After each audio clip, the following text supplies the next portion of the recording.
Jack was hit by countless shells, but not only was he unharmed, he bounced the shells back and sent the enemy running in chaos. Taking advantage of this, he grabbed all the ropes of the warships and easily defeated the enemy.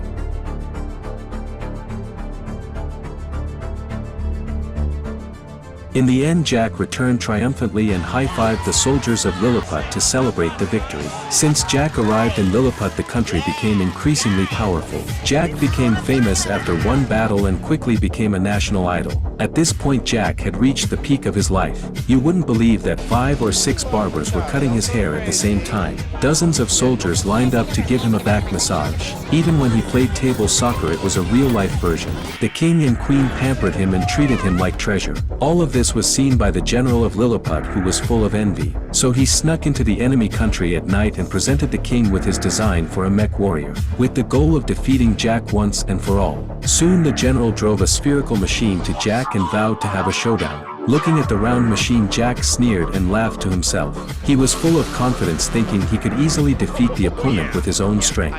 However, when the general activated the machine, the spherical machine instantly turned into a mech warrior. Jack was clearly frightened by what he saw.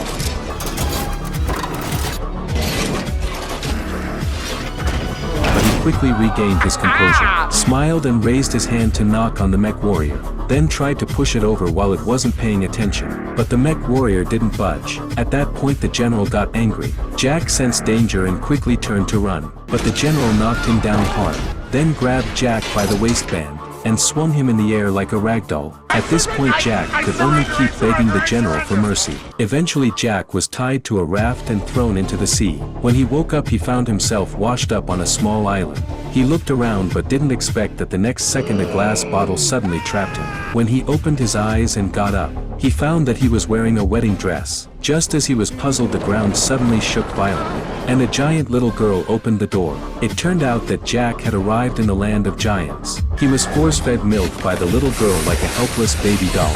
He didn't even have the strength to resist. Then he was thrown onto a bed while the girl gently patted his back.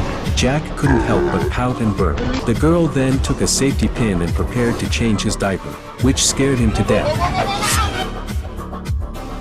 Jack was also frequently forced to kiss other dolls. This powerlessness made him miss the good days in Lilliput even more. The life in the land of giants made Jack more determined to return to Lilliput and defeat the jealous general. Luckily, he found a parachute on a toy skeleton soldier and successfully escaped.